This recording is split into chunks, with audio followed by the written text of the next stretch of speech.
Bonsoir à tous, bienvenue à cette 5e conférence des forums économiques de la Sorbonne. Cette conférence portera sur financer l'économie de demain. Donc, comme tout le monde le sait, la finance est au cœur de nos économies et semblerait être le remède pour sortir de la crise, sachant que le contexte économique reste fragile et qu'il y a une perception des risques en hausse.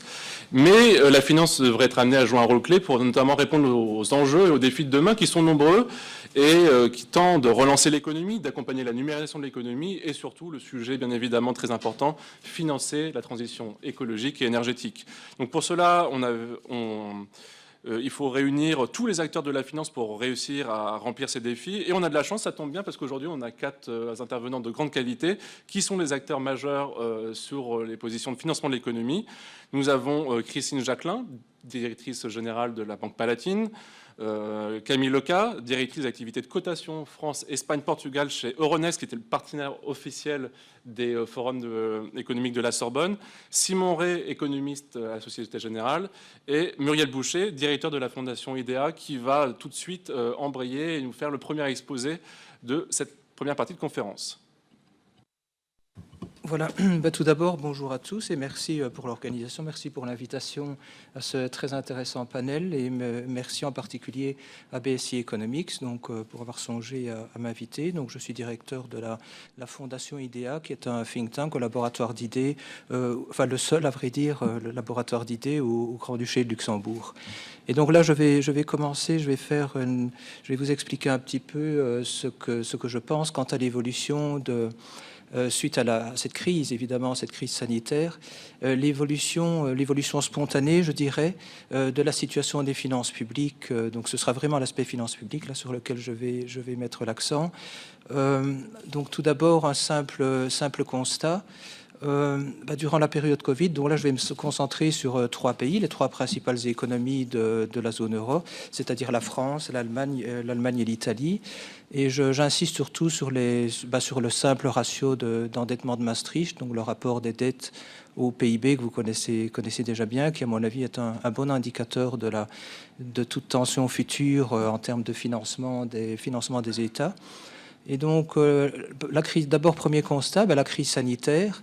Bon, le constat est vite fait, vous le connaissez déjà sans doute, une augmentation assez forte des dettes publiques. Si je regarde l'évolution de la dette publique, du ratio de dette publique, de 2019 à 2022, c'est le point de départ de mes calculs. C'est basé sur les projections récentes qui ont été publiées le 12 mai, les projections récentes de la Commission européenne. Ça me semble être un bon point de départ, meilleur que 2020 avec un PIB très faible, pour des raisons évidentes, et mieux que 2021 avec l'effet de rebond. Donc 2022 me semble une année plus neutre. Et de 2019 à 2022, si on en croit la Commission européenne, on aura une augmentation des ratios d'endettement de l'ordre de 20 points de PIB pour la France et pour l'Italie et de 12 points de PIB pour l'Allemagne. Donc déjà, on constate, c'est un premier constat, c'est que malheureusement, et bon, si j'avais ajouté l'Espagne, ce serait le même constat, malheureusement, la dette publique non seulement a fortement augmenté, mais elle tend à augmenter plus vite dans les pays qui étaient déjà dans une situation de départ assez mauvaise avant la crise Covid en termes d'endettement. Et donc, ça peut relever des dynamiques d'endettement et ça relève aussi du fait que notamment les pays dépendant beaucoup du tourisme, les pays du sud de l'Europe, ont été fortement frappés par la crise Covid, qui a d'ailleurs sévi assez tôt dans un pays comme l'Italie. Donc je dirais qu'il y a beaucoup de facteurs qui relèvent de l'économie elle-même, mais des facteurs aussi qui relèvent un peu de la malchance d'une certaine façon. Donc la crise a exacerbé les problèmes existants de disparité de dette publique au sein de la zone euro, ce qui est quand même gênant pour la cohésion d'une zone monétaire unique. Donc voilà, et j'ai l'impression que ce n'est pas sur le point de changer, malheureusement, parce que dans notre laboratoire d'idées, on a fait des simulations pour essayer de voir quelle serait l'évolution de la dette publique, des ratios de dette publique, l'évolution spontanée de 2022 à 2040. Et on obtient à peu près malheureusement le même résultat, si je puis dire, c'est-à-dire le constat d'une probable dérive des ratios d'endettement dans les différents pays qu'on a considérés, et une dérive qui serait plus élevée, qui serait particulièrement forte, justement dans ces mêmes pays où on avait déjà une dette publique élevée avant même la crise sanitaire, et qui ont été particulièrement frappés par la crise sanitaire. Donc je dirais que c'est quasiment la triple peine en quelque sorte. Ces simulations reposent, je dis que c'est spontané, en ce sens que ça repose sur des scénarios à politique inchangée, c'est-à-dire qui en eux-mêmes sont irréalistes, hein, je suis bien d'accord pour le dire. Donc on suppose par exemple que la pression fiscale dans ces différents pays restera la même d'ici 2040. Donc il n'y aura pas de tentative de financer la dérive de la dette par une augmentation de la pression fiscale. Donc ce sont de simples simulations illustratives, si vous voulez. Et de même, symétriquement, sur le versant des dépenses, on suppose que les dépenses vont évoluer au même rythme que le PIB potentiel, c'est-à-dire vont augmenter pour la France, par exemple, à raison de 1,2% par an, ce qui est à la fois beaucoup et pas beaucoup, enfin ça dépend un peu du point de vue. Avec diverses hypothèses qui sont assez classiques en matière de croissance économique, en matière de taux d'intérêt. Et je tiens à insister particulièrement sur deux aspects très importants de nos simulations et très importants pour le débat aussi qu'on va avoir ici. C'est-à-dire que, on a introduit dans ces simulations le coût du vieillissement démographique, tel qu'il a été identifié par le groupe de travail vieillissement de la Commission européenne. Donc c'est un groupe de travail composé d'experts nationaux notamment, et qui vise à essayer de voir, c'est eux qui donnent le ton d'ailleurs en matière de gouvernance européenne, qui vise à essayer de mesurer quelle sera la dérive des dépenses dues au vieillissement de la population. Donc en matière d'assurance dépendance, en matière de santé, en matière de pension surtout. On constate que, là j'étais assez surpris par leurs calculs pour la France, parce qu'ils partent de l'idée que l'impact du vieillissement d'ici 2040 sur les dépenses publiques, c'est seulement plus 1% de PIB. Bon, ça va aggraver la situation, mais pas considérablement pour la France, d'après leurs calculs. Pour l'Allemagne et l'Italie, c'est plus 3%, c'est déjà beaucoup plus considérable. Pour le Luxembourg, ça va sans doute vous étonner, mais c'est plus 5% à cause de la dérive des pensions. Pour la France, c'est plutôt le système de santé et l'assurance dépendance qui jouent un rôle. Et encore faut-il bien voir que pour la santé, ils ne considèrent que partiellement, évidemment, les conséquences possibles du nouveau contexte. Hein, aussi bien qu'on a connu une crise sanitaire, une crise de santé, fatalement. Et donc peut-être que ça va avoir un effet autonome, cette crise aussi, sur les besoins d'augmentation du système de santé. C'est même probable. Et ça, c'est peut-être capturé, si vous voulez, de façon partielle dans les projections actuelles. Donc voilà, on tient compte du coût du vieillissement. On tient compte aussi du coût de la transition écologique et climatique, hein, de la transition énergétique. Alors là, on l'a fait d'une façon assez simple, peut-être un peu naïve, certains diront, mais on a simplement essayé de projeter, en fonction de nos projections de PIB, de projeter les besoins futurs, enfin les émissions futures spontanées, si vous voulez, de gaz à effet de serre. Donc simplement en supposant que l'intensité en carbone du PIB allait continuer à diminuer au rythme quand même assez constant qu'on a observé depuis 90. Et donc on suppose que ça va continuer dans le futur. Et donc on en déduit les besoins d'émissions, enfin pas les besoins, ce ne sont pas les besoins, mais les émissions spontanées en tout cas, de gaz à effet de serre pour les différents pays que j'ai cités. Et on compare à ça les objectifs de Paris, objectifs européens, le Green Deal. Et bon, on a un écart fatalement. Et on donne une valorisation à cet écart qui est de 300 € la tonne. Enfin, c'est une estimation qui résulte notamment de travaux de Rexecode et qui résulte d'une estimation qui a été faite par le France Stratégie en 2019. Ils avaient estimé ça à 250. Ils considèrent qu'à partir de 250 € la tonne, un investissement public qui vise à réduire les émissions de CO2 n'est plus tout à fait rentable. Et comme ça a été fait pour 2017, donc j'ai supposé un coût de 300. Et en opérant de la sorte, j'arrive à la conclusion qu'on aurait un coût du vieillissement écologique et climatique qui sera encore plus élevé dans les différents pays considérés ici, qui sera encore plus élevé que le coût du vieillissement. Ce n'est pas très encourageant, vous allez me dire. Il serait de l'ordre de 3% en France, 4% en Italie, ce qui aggraverait encore les difficultés d'endettement de l'Italie, du moins à première vue, et 3% du PIB en Allemagne. Donc voilà, et donc en intégrant tous ces éléments ici, que j'ai essayé de donner de la façon la moins technique possible, malgré tout, j'espère que j'y suis parvenu, on obtient malheureusement, comme je vous l'ai dit d'entrée de jeu, une dérive, un constat d'une dérive probable des ratios de dette publique d'ici de 2022 à 2040, dans tous les pays considérés, une dérive qui est quand même assez forte. Maintenant, on a fait ça, politique inchangée. Il est probable qu'il y aura quand même des réactions des gouvernements. Les gouvernements ne vont pas laisser les choses se détériorer spontanément sans réagir. Et donc, je pense que la situation sera quand même meilleure dans les faits. Ce n'est pas une prévision, c'est une simulation, mais qui a le mérite de montrer qu'on a quand même une tension, on aura une tension considérable sur les finances publiques quand même. Maintenant, il faut un peu nuancer tout cela. Je vais peut-être vous faire part de 3 remarques, et puis j'en aurai fini, parce que je pense que j'ai déjà été assez long.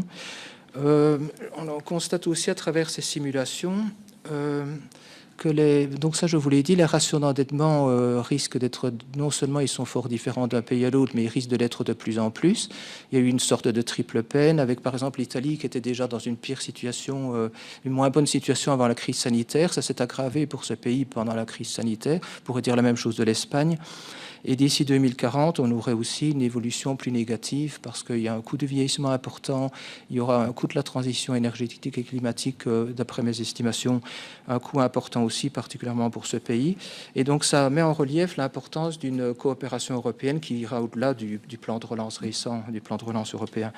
Autre constat intéressant, me semble-t-il, l'importance de la croissance potentielle. Vous direz, j'enfonce peut-être des portes ouvertes en disant ça, mais d'après mon estimation, en tout cas pour la France, 0,2%, 0,2 points de croissance en plus par an, donc 1,4 au lieu d'1,2 de 22 à 40. Là, ça signifierait 10 points d'endettement, 10 points de PIB d'endettement en moins à l'horizon 2040. Donc ça veut dire qu'on ferait quasiment un quart du chemin vers la stabilisation de la dette publique, si vous voulez, rien qu'avec une impulsion de croissance de 0,2 en plus. Bon, évidemment, comment va-t-on arriver à ça? Certains vont dire qu'il faut jouer sur le versant de l'offre, d'autres sur le versant de la demande. C'est tout un débat, naturellement, mais tel est le constat, en tout cas. Et dernier constat, quand même le plus important, je dirais, et j'en aurai fini après ça. Bon, je vous ai parlé du coût de la transition climatique et énergétique, qui d'après les estimations, serait même plus important que le vieillissement, mais il faut vraiment nuancer ce constat.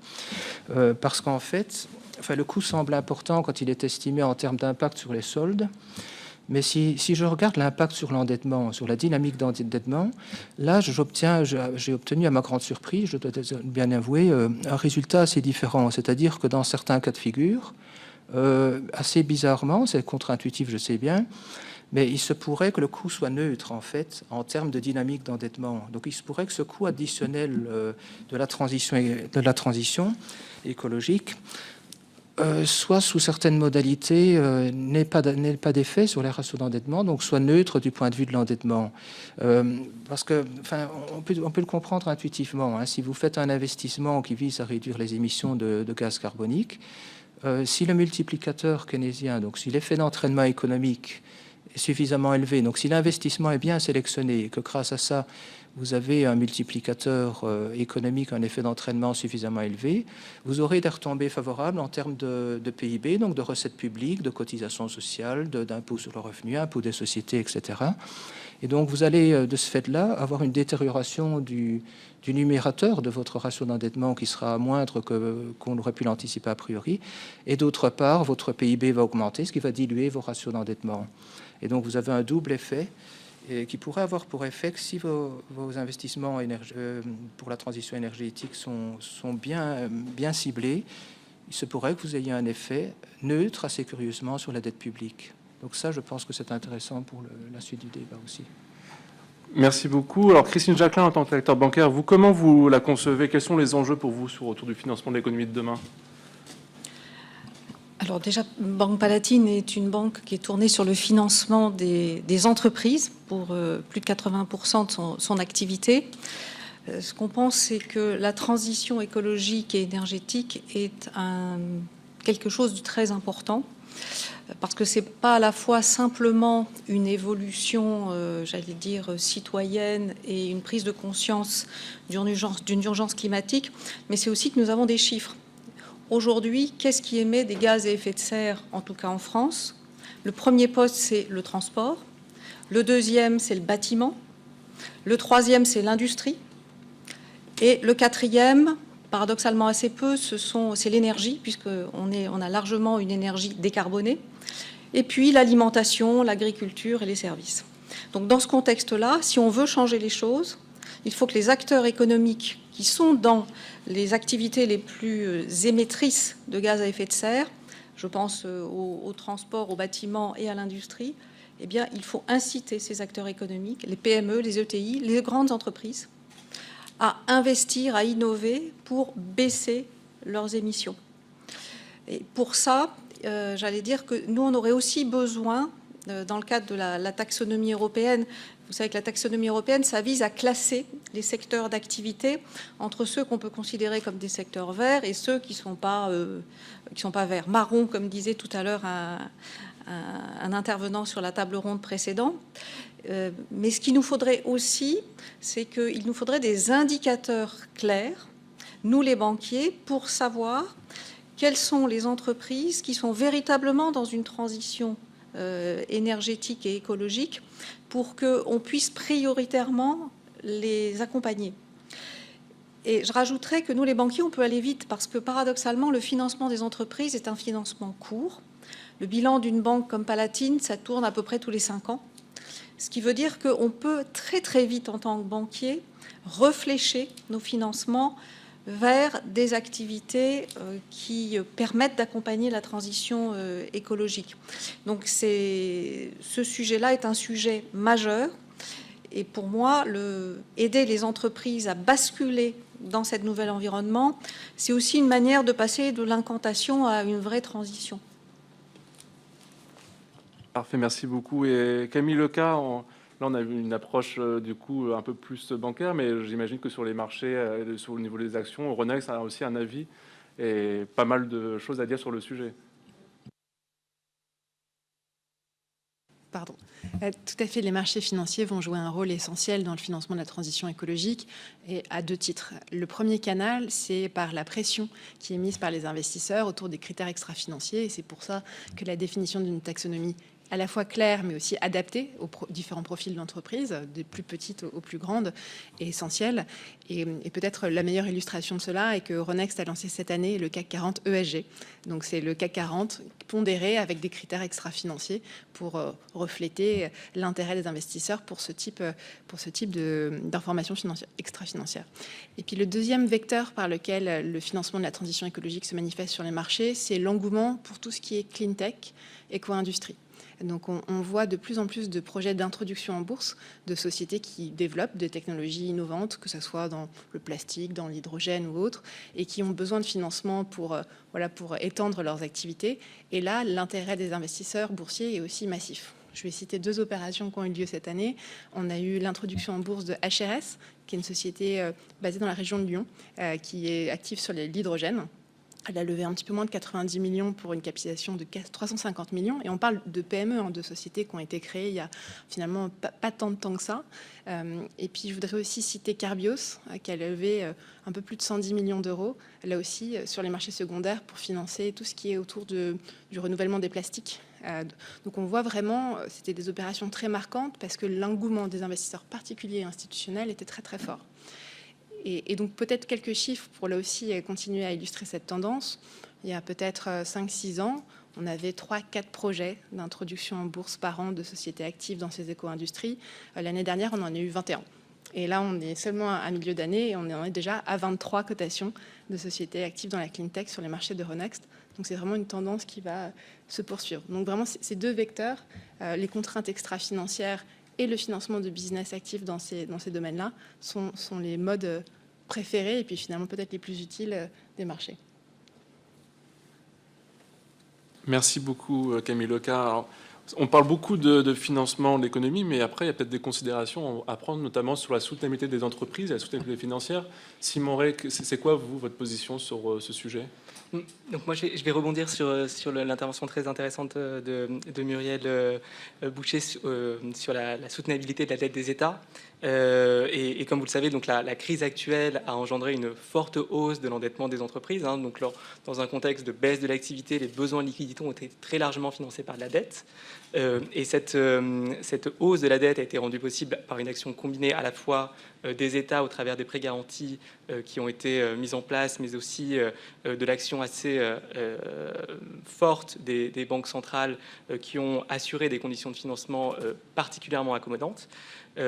Pour reprendre les exemples de pays qui ont été illustrés par Muriel Boucher en termes de hausse de l'endettement des entreprises, donc en 2020, l'endettement des entreprises rapporté au PIB a augmenté de 15 points en France, donc passant de 73% à 88%. Mais c'est une dynamique qu'on retrouve dans une moindre mesure, mais quand même très prégnante aussi dans d'autres grands pays européens. En Allemagne, cette hausse est aussi très notable de 5 points de 46 à 51% du PIB, et en Italie de 9 points de 63 à 72% du PIB.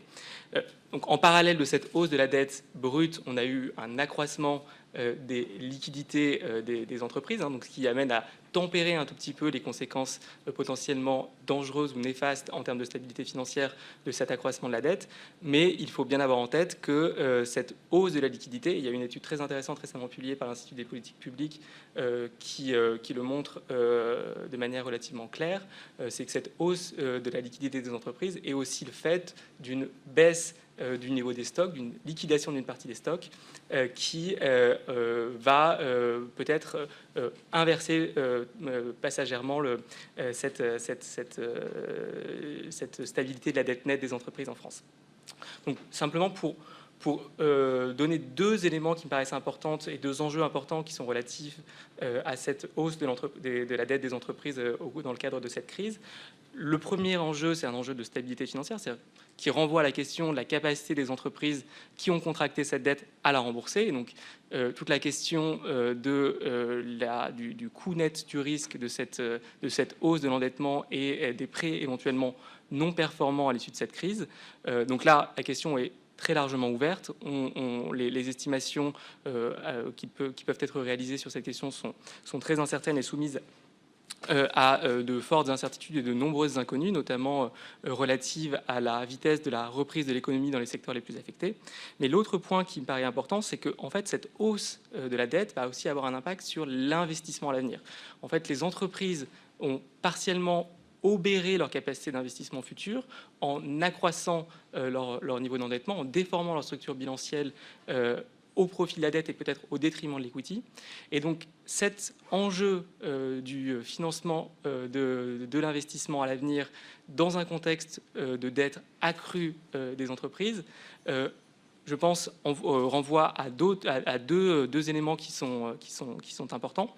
Le premier élément, c'est la nécessité de nouveaux dispositifs de financement ou d'un recours accru à des dispositifs de financement de haut de bilan, notamment de type equity ou quasi-equity. Donc ça renvoie directement à l'activité d'Euronext, mais aussi à des dispositifs innovants et ad hoc qui ont été pensés pour l'immédiat après-crise.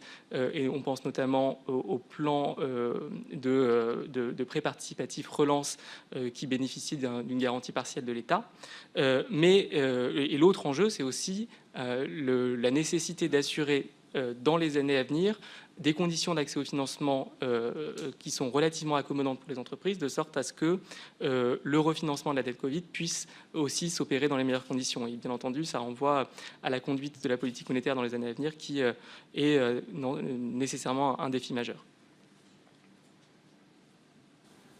Merci beaucoup. On va passer du coup à la prochaine session, un peu plus originale, peut-être en un format pour et contre, où chacun sera amené à intervenir et donner sa position sur un sujet précis. Comme Monsieur Muriel Boucher, vous devrez nous quitter avant la fin, je vous propose de commencer sur pour ou contre la relance européenne de type plan Biden. On a bien compris que ça allait être un sujet dans une considération d'endettement public de plus en plus élevé. Vous allez dire, je vais y aller d'une réponse un peu une réponse de Normand, comme on dit souvent en France. Je dirais, oui en termes d'ambition, mais maintenant pour ce qui est, je dirais non en termes du contenu, ou en tout cas il faut nuancer en ce qui concerne le contenu. En ce qui concerne l'ambition, il ne vous échappe pas qu'il y a eu ce plan de relance européen qui a porté sur 750 milliards d'euros. Qui est incontestablement pas dans la bonne direction. Certains ont parlé d'une rupture hamiltonienne, avec ces mécanismes de solidarité qui sont vraiment tout à fait bienvenus. Mais il me semble que enfin, le montant gagnerait à être un petit peu plus important. Enfin, quand je dis un petit peu, gagnerait à être plus important en tout cas. Enfin, j'utiliserai plusieurs réflexions pour justifier ce point de vue. D'abord, la situation aux États-Unis. Vous voyez les montants en cause, même si comparaison n'est pas raison. Et bon, c'est toujours un peu délicat de comparer des figures un peu, des chiffres un peu headline comme ça. Il faudrait regarder sur quelles années ça porte exactement. Je dois bien vous dire que je n'ai pas fait une étude détaillée de cela, donc c'est parfois un peu délicat de comparer. Mais enfin, il semble quand même évident que les montants sont plus importants. D'autre part, voilà quelques années, c'était en 2014, à l'occasion du plan Juncker, la Fondation Robert Schuman avait fait une étude très intéressante pour essayer d'estimer les besoins d'investissement en Europe. Que ce soit pour la transition numérique, pour les réseaux d'électricité, d'eau, etc., pour les réseaux de transport, pour moderniser un peu le tout. Et ils arrivaient à une estimation de 1600 milliards d'euros. Il y a d'autres estimations qui courent, qui sont même encore plus élevées parfois. Donc là, c'est une autre préoccupation. Le plan européen de 750 milliards d'euros, il comporte, je vous l'ai dit, un mécanisme de solidarité, mais il ne me semble pas suffisant. Parce que d'après la Commission européenne elle-même, dans un rapport publié en février de cette année-ci, donc qui est quand même assez récent, ils estiment que la partie subside de ce plan ne bénéficiera à l'Italie qu'à raison de 4 points de PIB. Alors vous allez me dire, c'est considérable, 4 points de PIB, et c'est vrai que c'est beaucoup. Mais d'autre part, je vous ai parlé de simulations qu'on avait effectuées chez nous en termes de dérive du ratio d'endettement. Et à politique inchangée, le ratio d'endettement en Italie d'ici 2040, évidemment, si on ne prend pas de mesures d'ajustement, ce qui serait quand même étonnant, mais l'augmentation serait de l'ordre de 50 points de PIB. Donc, si vous mettez en rapport 4% et 50%, maintenant, je ne veux pas dire qu'il faut financer tout le dérapage, tout dérapage budgétaire possible, tout dérapage d'endettement, qu'il faut le financer nécessairement par la solidarité européenne. Il est évident qu'une partie doit être financée sur le plan national, mais on voit quand même bien la disproportion. Donc j'ai quand même tendance à considérer que le plan européen gagnerait à être calibré à la hausse. Et puis, enfin, quand on regarde la situation économique actuelle, on remarque quand même que, sans doute qu'en 2021, on aura de très bons chiffres de croissance, mais c'est un effet un peu mécanique, pour des raisons évidentes. On a eu un creux tout à fait caractérisé en 2020, donc on ne peut qu'avoir un rebond important. En 2021, par rapport à 2019, on resterait quand même à un niveau assez bas en termes absolus et en termes de PIB. Donc manifestement, il y a quand même une marge pour un effort d'investissement public, un effort de relance, un effort important. Et puis d'autre part, il faut voir que les taux d'intérêt sont quand même très bas à l'heure actuelle, c'est le moins qu'on puisse dire, donc pourquoi ne pas en profiter un peu. Donc voilà, et tout ça me pousse à dire, il faut, oui en tout cas, pour aller vers un plan Biden européen en termes de dimension. Maintenant, en termes de contenu, comparaison n'est pas raison. Et aux États-Unis, on n'a pas, les stabilisateurs automatiques ne jouent pas autant qu'en Europe. Le système social, le système de chômage, le chômage partiel, évidemment que ce n'est pas aussi développé qu'en Europe. Et donc, il a fallu y aller, par exemple, d'un chèque de 1400$ qui s'est ajouté à un chèque de 600$ qui avait été conçu sous l'administration précédente. Donc, ça fait quand même 2000 en tout. C'est évident que ça a beaucoup moins de sens dans un contexte européen où on a eu des stabilisateurs automatiques qui ont très bien fonctionné, où on a étendu le chômage partiel au Luxembourg, par exemple. On a largement assoupli largement, c'était déjà très généreux, mais on a élargi, en tout cas assoupli l'application du chômage partiel. Donc il faut tenir compte de tout ça. Donc comparaison n'est pas raison et il ne faut pas nécessairement faire un décalque du plan Biden en termes de contenu. Et donc en termes de contenu, je dirais non, il ne faut pas à proprement parler appliquer un plan Biden, mais en termes d'ambition, oui. Donc voilà un peu ma réponse de Normand, quoi. Merci. Et du coup, Christine Jacquelin, vous, ça vous paraît utile, ça vous paraît raisonnable? Vous, ce plan Biden européen qui n'existe pas encore, mais ça vous semble être pour ou contre? Je vais répondre comme Muriel parce que finalement, je suis pour et contre. D'une certaine manière, 2021-2022, c'est que nous sommes en train d'entrer véritablement dans le 21e siècle. Je suis historienne à la base, on dit toujours qu'on est rentré au 19e siècle après 1815, on est rentré dans le 20e siècle après 1918. Là, je pense qu'on va rentrer dans le 21e siècle après la crise sanitaire. Et donc, ça veut dire qu'il faut qu'on prépare un autre monde. Donc, un plan de relance massif, je pense que c'est extrêmement nécessaire dans ce contexte. Mais je suis contre à revenir au XXe siècle, au monde d'hier. Je suis aussi contre si ce plan de relance est pour boucler des fins de mois difficiles, des acteurs publics ou des acteurs privés. Et donc, pour moi, un plan de relance, c'est construire le monde de demain. On a vu qu'on avait besoin d'investir dans les infrastructures numériques, on a besoin de moderniser aussi nos infrastructures électriques. On arrive sur des investissements qui ont été faits après-guerre, qui sont au bout de leur durée de vie. On a des ponts qui s'écroulent, et il n'y a pas qu'en Italie. Et donc, on a probablement à avoir une réflexion d'ensemble sur comment on réinvestit sur les infrastructures utiles. On n'est pas là pour reconstruire des ponts où il passe 3 voitures par jour. On est là pour réinvestir sur des ponts où il passe peut-être des milliers de camions, ou de mètres peut-être qu'on mettra des trains. Deuxièmement, il faut qu'on investisse probablement dans des nouvelles manières d'éduquer. On a vu que l'éducation nationale en France avait eu d'énormes problèmes pour basculer dans d'autres façons de travailler. Pareil sur le système de la santé. On avait un système de santé qui était extrêmement axé sur le curatif. Peut-être qu'il faut passer vers quelque chose qui travaille sur le préventif, mais ce qui veut dire aussi une autre manière de faire de la santé.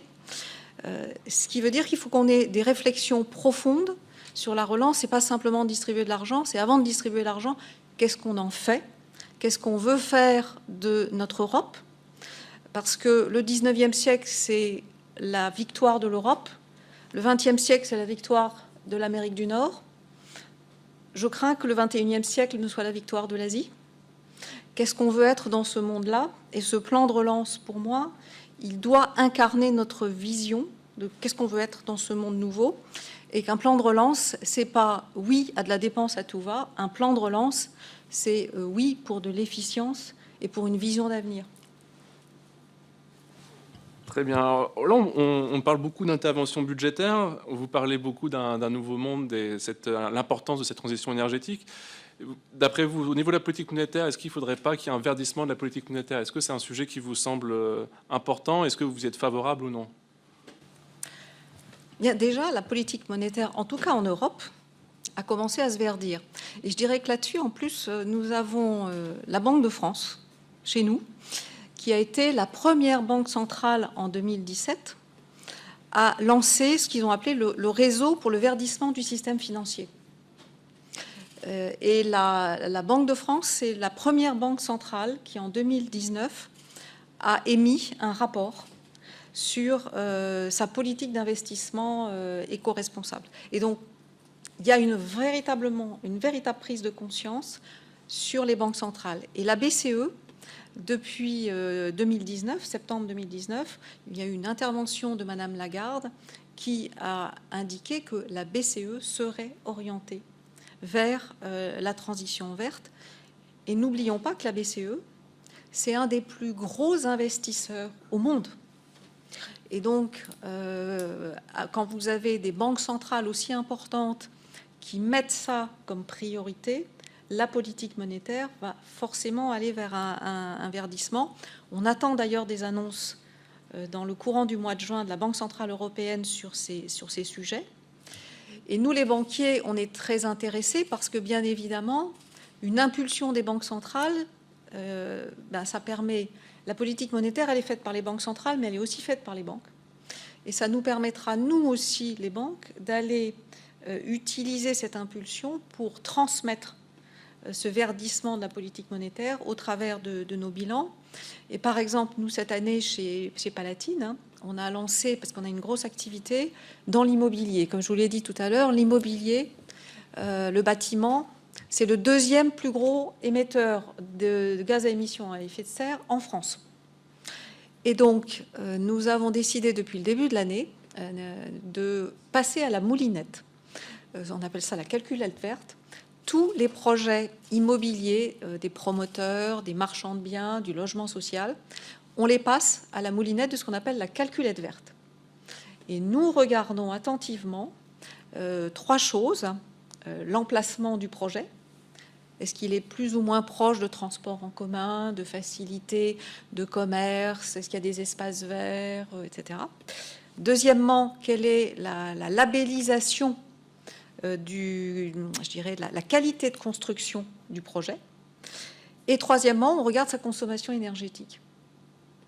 Et pour nous, c'est important parce que notre objectif, c'est de prioriser ceux qui ont la meilleure note dans ce domaine-là. Et alors, c'est très rigolo parce que nous avons passé au tamis de cette calculette un de nos immeubles, dans lequel, en plein centre de Paris. Alors, je ne dis pas que c'est la seule raison qui a fait que nous allons le quitter, mais c'était un immeuble qui avait une note énergétique absolument épouvantable, et donc on le quittera à la fin de l'année, ce qui nous permettra de faire aussi des économies.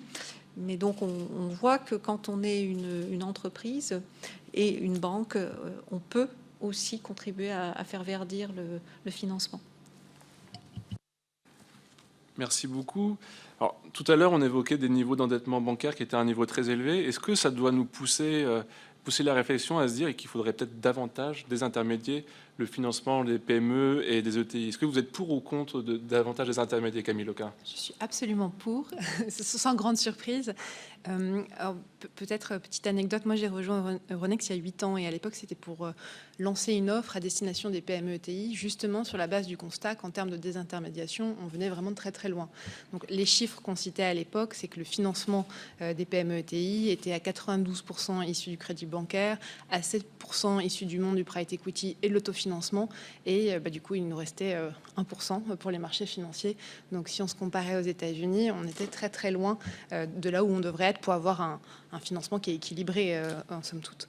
Donc la situation a beaucoup évolué ces dernières années, que ce soit au niveau du private equity où on est tous conscients des fonds qui sont aujourd'hui présents, et la France aujourd'hui est en bonne position en Europe pour tout ce qui est financement en private equity. C'est le cas aussi des marchés, où de plus en plus de PME, ETI aujourd'hui utilisent les marchés pour financer leur développement, mais là aussi il faut continuer et aller plus loin. Et c'est d'autant plus essentiel que le financement de l'économie de demain, le financement des champions de l'Europe, le financement de l'innovation passe par du financement de haut de bilan. Donc il faut que toute la chaîne sur le haut de bilan, business angel, private equity et bourse fonctionne de façon intégrée et continue. Parce qu'on ne peut pas raisonner de façon fragmentée s'il n'y a pas de sortie possible via la bourse, parce que la liquidité n'est pas là, parce que les analystes ne sont pas là, parce que les investisseurs ne sont pas assez présents. Du coup, les échelons d'avant ne peuvent pas fonctionner dans de bonnes conditions. Donc c'est absolument essentiel. Et aujourd'hui, on a toutes les raisons de penser que les voyants sont au vert et qu'on s'oriente dans la bonne direction. Donc peut-être là aussi, pour illustrer mon propos, à Paris, on est plutôt une place de cotation active en Europe. On a à peu près 850 sociétés cotées. Et c'est intéressant de noter que 82% d'entre elles sont des PME ETI. Alors PME ETI, la définition, elle est vaste, mais sur les marchés, on considère que c'est une société qui vaut moins d'1 milliard d'euros.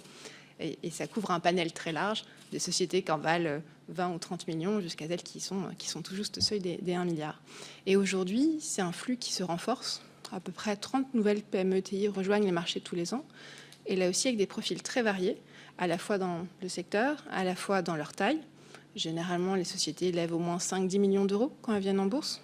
Et puis certaines lèvent parfois plusieurs milliards, hein, donc on voit de tout. Et puis aussi dans leurs projets. Le financement en est un. Octroyer de la liquidité à leurs actionnaires historiques, aux fondateurs, en est un qui devient de plus en plus important.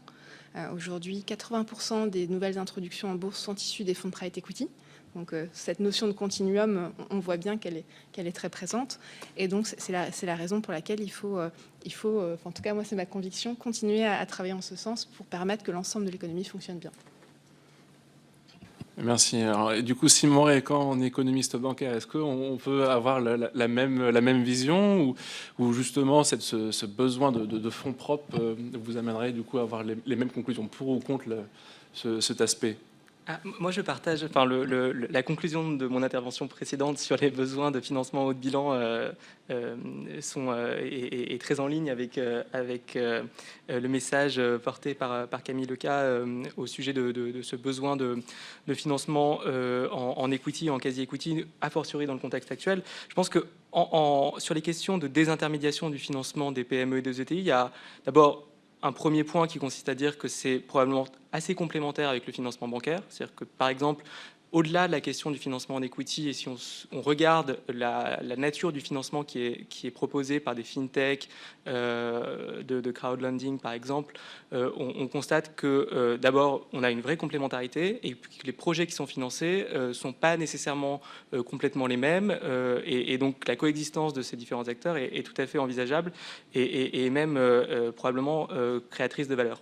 Et il y a un papier assez intéressant de l'autorité de contrôle prudentiel et de résolution qui était ce point et qui montre que les entreprises qui sont financées par les fintechs de crowdlending sont des entreprises qui à la fois sont un petit peu plus risquées que celles qui sont financées par le financement traditionnel en banque, mais sont aussi un petit peu plus innovantes. Donc on a cette coexistence tout à fait possible. Mais je rappellerai quand même un point aussi sur cette désintermédiation, qui est que une des vertus du financement bancaire, c'est quand même dans un système bancaire qui est caractérisé par un système de réserve fractionnaire, c'est-à-dire que quand une banque octroie un crédit, elle n'est pas obligée de mettre l'entièreté, à l'échelle du système bancaire, on n'est pas obligé de mettre l'entièreté des dépôts créés par ce crédit immobilisés à la Banque centrale. On a une capacité de création monétaire qui est inhérente à l'existence d'un secteur bancaire intégré qui met quand même de l'huile dans les rouages du financement de l'économie, et un modèle complètement désintermédié pourrait présenter certains aspects un petit peu plus grippés sur cette capacité de création monétaire et avoir des conséquences, si ce n'est des phases du moins pour le moment relativement inconnues en matière de financement de l'économie. Tout à l'heure, dans l'exposé de Muriel Bouchet, on a cru comprendre qu'il y avait un vrai enjeu autour du vieillissement de la population sur les finances publiques. Mais justement, dans ce cadre-là, ça va peut-être amener à réviser notamment notre système de retraite.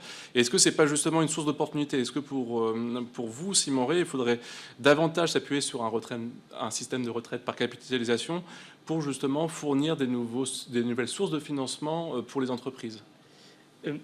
Alors sur cette question, moi je serais plutôt contre. Je ne connais pas le point de vue de Camille Leca, et de Muriel de Christine Jacquelin, pardon. Donc le point sur l'impact de la nature du système de retraite, donc par capitalisation ou par répartition sur le financement de l'économie, est parfois fondé sur une corrélation qui consiste à observer que les économies qui ont les systèmes de financement de l'innovation les plus prospères et les plus dynamiques sont aussi des économies dans lesquelles on a principalement des systèmes de retraite par capitalisation. Moi, je pense que il y a d'abord le lien causal me paraît pas complètement établi par la littérature. Il y a plein d'autres sources de dynamisme, de raisons qui expliquent le dynamisme d'un écosystème d'innovation et de son financement qui n'est pas nécessairement lié à la nature du système de retraite. Mais dans le cas français, je pense qu'on a quand même un effet d'hystérèse assez fort, qui est que la transition d'un système de retraite par répartition vers un système de retraite par capitalisation nécessite dans un premier temps une forme de double financement des retraites, c'est-à-dire qui requiert de financer les droits à la retraite hérités du système par répartition et également de contracter d'accumuler une épargne qui va abonder et financer les retraites futures. Et donc, dans cette perspective-là, à l'échelle macroéconomique, cette période de transition est caractérisée par le fait que l'épargne accumulée en vue de la retraite par capitalisation est en fait absorbée par les besoins de financement de la sphère publique qui croissent du fait de la nécessité de financement des retraites par répartition héritées du passé. Donc, je pense que cette transition à court terme, et donc le court terme sur ces questions est relativement en fait plutôt une question de moyen voire long terme, n'aurait pas d'effet sur la capacité de financement de l'entreprise. Je pense que c'est le point qui me paraît le plus important, mais ça ne veut pas dire qu'il n'y a rien à faire de l'épargne retraite ou en matière d'épargne retraite pour le financement de l'économie, un financement patient des entreprises. Je pense que c'est précisément la logique qui a qui a présidé aux réformes dans le cadre de la loi Pacte et de la remise en place des dispositifs d'épargne retraite. Et le dispositif de plan d'épargne retraite qui prévoit une épargne davantage pilotée en fonction de l'horizon d'investissement des épargnants et de leur appétit pour le risque, et doit encore être évalué en termes d'impact sur le financement de l'économie, mais offre des perspectives plutôt d'amélioration. Ça, c'est le premier point. Et puis l'autre point qu'il est important de souligner, c'est qu'en définitive, quand on prend un petit peu de recul sur ces questions, la capacité de l'épargne des ménages à financer les entreprises et à financer efficacement l'économie, elle est aussi liée à des dimensions plus structurelles, et notamment l'appétence pour le risque et la volonté des ménages à investir leur épargne sur des supports risqués et à long terme. Et donc là, on a une forme de spécificité européenne et une spécificité française qui est que les ménages français notamment détiennent relativement peu d'actions et relativement peu d'épargne financière risquée, qui potentiellement est un facteur négatif pour le financement de l'économie française. Mais comme le soulignait Camille Lecas dans son intervention précédente, on a quand même un dynamisme de l'investissement, notamment donc sur l'année 2020, et un retour des ménages vers l'investissement en equity qui est plutôt encourageant sur la période très récente. Donc c'est une inflexion très récente, mais qui est plutôt encourageante. Parfait, merci beaucoup. Et du coup, ce manque d'appétence, ce déficit de la demande, peut-être que c'est ça. Un des problèmes, du coup, vous, quelle est votre position? Est-ce qu'il faudrait davantage s'appuyer sur ce type de système de retraite, ou j'imagine que la réponse est connue, mais quel est votre avis plus particulièrement? Bon, je ne suis pas complètement d'accord avec Simon Ray. Moi, je pense qu'on aurait intérêt à s'appuyer davantage sur ce type de système, même si je partage la plupart des points que vous avez évoqués, à savoir le fait que ça ne peut être que complémentaire au système existant, en tout cas dans une période de transition. Mais pour moi, il y a quand même quelques caveats à cette adhésion au système de retraite par capitalisation, qui sont le fait qu'on a un réel besoin d'éducation de la population française autour de l'introduction d'une culture equity. La notion du risque, vous en parliez, est quand même assez faible, et quand on se compare à d'autres pays, je pense notamment aux pays nordiques, on voit bien que la culture action est assez peu développée. La relation au risque est quand même... L'appétence au risque est assez modérée, pour le dire de façon politiquement correcte. Et ça, je pense qu'il faut vraiment y travailler, parce qu'introduire un système de retraite par capitalisation sans travailler sur cet aspect pédagogie, pour moi, serait désastreux, parce que ça entraînerait tout un tas de malentendus. Alors là, on a aussi un terreau, vous en parliez à l'instant, Simon, un terreau favorable, parce que depuis un petit peu plus de 18 mois, on a 800 000 nouveaux actionnaires particuliers présents sur les marchés financiers à Paris. C'est colossal. Donc c'est une tendance qui a commencé avec l'introduction en bourse de la Française des Jeux il y a un petit peu moins de 2 ans, et qui s'est accélérée l'année dernière pendant la crise, parce qu'un des effets de la crise, au-delà du fait que les gens étaient chez eux derrière leur ordinateur et peut-être plus prompts à spéculer, c'est qu'il y a eu beaucoup de volatilité, et donc finalement de l'argent à gagner sur certains titres. Donc là, on voit bien que c'est très fort, et aujourd'hui ça se poursuit. Dans les introductions en bourse récentes, les particuliers sont présents massivement, que ce soit sur les opérations clean tech ou autres. Donc là aussi, c'est très encourageant. Il faut qu'on puisse travailler sur ce terreau-là pour travailler la culture risque et la culture action. Ce qui serait désastreux, c'est de revenir sur les dernières privatisations, où du coup, les particuliers ont tous perdu beaucoup d'argent, et du coup, ils ont été refroidis pour un certain nombre d'années. Donc du coup, ça, je pense qu'il y a un vrai travail à faire là-dessus. Et puis peut-être plus spécifiquement, pour faire en sorte que ça puisse avoir un impact peut-être sur le financement de l'économie de demain, je pense que la réflexion autour du fléchage des fonds est essentielle. Où les fonds doivent-ils aller? Est-ce que c'est vers des sociétés purement dans le digital, dans la santé? Est-ce que c'est que sur les petites valeurs ou pas?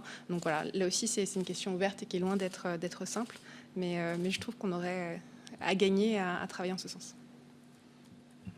Donc, merci beaucoup. Donc, si on voulait conclure, et on a l'impression qu'il faut quand même profiter des conditions actuelles qui sont assez favorables pour financer l'économie de demain, mais que c'est quand même suffisamment ambitieux et qu'il faudra beaucoup d'adaptation des différents types d'acteurs et aussi accompagner. J'ai l'impression que c'est quelque chose qui ressort beaucoup dans vos exposés, qu'il y a vraiment ce besoin de flécher pour répondre aux enjeux d'un nouveau monde, mais un nouveau monde qui pourrait d'ailleurs passer peut-être par des nouvelles formes d'actifs, les crypto-actifs. Ce sera notamment le sujet de la prochaine conférence, mais on ne va pas empiéter sur leur sujet. Merci beaucoup Christine Jacquelin, directrice générale de Banque Palatine, Simon Ray, économie CLC Général, Camille Leca, directrice d'activité de cotation France, Espagne et Portugal chez Euronext, et Muriel Boucher, qui nous a déjà quittés, directeur de la fondation IDEA. Merci beaucoup. Merci à vous.